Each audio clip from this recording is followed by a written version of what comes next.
England football দল ইউরোয় champion হলে দলটিকে ছাদ খোলা বাসে সংবর্ধনা দেওয়া হবে। লন্ডনের রাস্তায় প্যারেড শেষে বাকিংহাম প্যালেসে রাজা চার্লসের আতিথেয়তাও পাবে গ্যারেথ সাউথগেটের দল। তার আগে বার্লিনে গিয়ে গ্যালারিতে বসে ইউরোর ফাইনাল দেখবেন যুক্তরাজ্যের প্রধানমন্ত্রী কিয়ার স্টারমার। কখনো ইউরো না জেতা ইংল্যান্ড রবিবার শিরোপার লড়াইয়ে নামবে স্পেনের বিপক্ষে। হ্যারিকেনদের সম্ভাব্য ইউরো জয় ধরে এরই মধ্যে প্রস্তুতি শুরু হয়ে গেছে লন্ডনে। ইউরোর গত আসরে রানার্স আপ হওয়া ইংল্যান্ড এবার টানা দ্বিতীয় ফাইনাল খেলবে।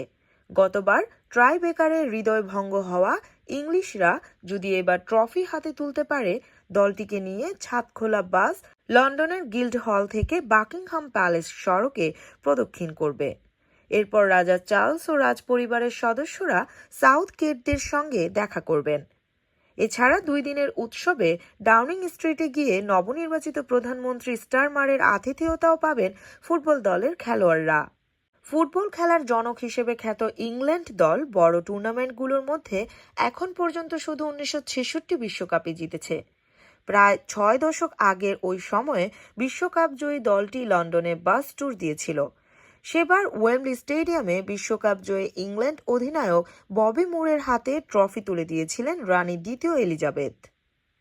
এবারের ইউরোয় গ্রুপ পর্বে মাত্র 1 ম্যাচ জেতা ইংল্যান্ড ফাইনালে উঠেছে বেশ চড়াই উতরাই পেরিয়ে। শেষ 16-য় স্লোভাকিয়াকে 2-1 গোলে হারানোর পর কোয়ার্টার ফাইনালে সুইজারল্যান্ডকে হারায় ট্রাইবেকারে। এরপর সেমিফাইনালে নেদারল্যান্ডসকে 2-1 ব্যবধানে হারাতে অপেক্ষা করতে হয় যোগ করা সময়ে ওলি ওয়াটকিন্সের গোল পর্যন্ত। বিপরীতে স্পেন এবারের আসরে অন্যতম সেরা দল হিসেবেই শিরোপা নির্ধারণী মঞ্চে জায়গা করেছে। গ্রুপ পর্বে 3 ম্যাচের সবকটিতে জেতা ইংল্যান্ড শেষ 16-য় জর্জিয়াকে 4-1, কোয়ার্টার ফাইনালে জার্মানিকে 2-1 এবং সেমিফাইনালে ফ্রান্সকে 2-1 গোলে হারায়। তবে ইউরোয় স্পেনের বিপক্ষে সুখ স্মৃতি আছে ইংল্যান্ডের। 1996 ইউরোর কোয়ার্টার ফাইনালে স্পেনকে ট্রাই বেকারে হারিয়েছিল ইংল্যান্ড। 2 দলের সবশেষ দেখায়ও জিতেছে সাউথগেটের দল।